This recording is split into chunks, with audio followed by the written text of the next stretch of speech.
తను తన కాంపిటేటరా కాదా అని చూడడు.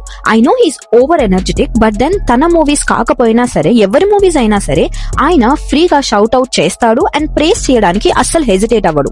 దీపికా పదుకొన్ నుంచి ఆడియన్స్ దురంధర్ గురించి పోస్ట్ ఆర్ స్టోరీ ఎక్స్పెక్ట్ చేయడానికి రీజన్, దీపికా దురంధర్ 1 టైంలో పోస్ట్ చేసింది అండ్ మూవీని ఓపెన్ గా ప్రేస్ చేసింది.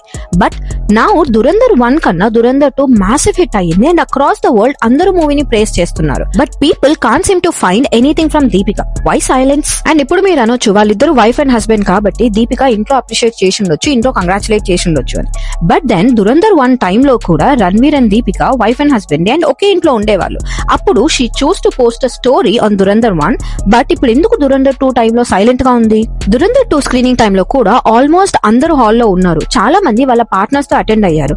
ఆదిత్య యామిని గౌతమ్ తో వచ్చాడు, అర్జున్ రాంపాల్ తన ఫ్యామిలీతో వచ్చాడు, మిగిలిన వాళ్ళు కూడా వాళ్ళ ఫ్యామిలీ వాళ్ళతో అటెండ్ అయ్యారు. కానీ అన్ఫార్చునేట్లీ దీపిక మాత్రం ఆ స్క్రీనింగ్ లో ఎక్కడా కనిపించలేదు. ఒక సితారా ఈవెంట్ లో వాళ్ళ ఇల్లాస్ తో కనిపించింది. జనాలు క్వశ్చన్ చేయడం స్టార్ట్ చేశారు, ఈవెంట్ కి వెళ్ళడానికి దీనికి టైం ఉంది కానీ హస్బెండ్ మూవీ స్క్రీనింగ్ కి వెళ్ళడానికి మాత్రం టైం లేదా అని క్వశ్చన్ చేస్తూ దీని మీద రీల్స్, మీమ్స్ కూడా చాలా సర్క్యులేట్ అవుతున్నాయి. దీపికాకి ఇంత బ్లాక్ లాష్ ఇవ్వడం కరెక్టా? నా ఒపీనియన్ లో అయితే కాదు.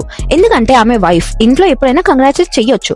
కానీ రణ్వీర్ సింగ్ తన ఇమేజ్ ని పబ్లిక్ గా ఇయర్స్ నుంచి దీపికాని హైప్ చేస్తూ వచ్చాడు. But if you consider, Deepika తన సైడ్ నుంచి ఎప్పుడు అలాంటి హైప్ ని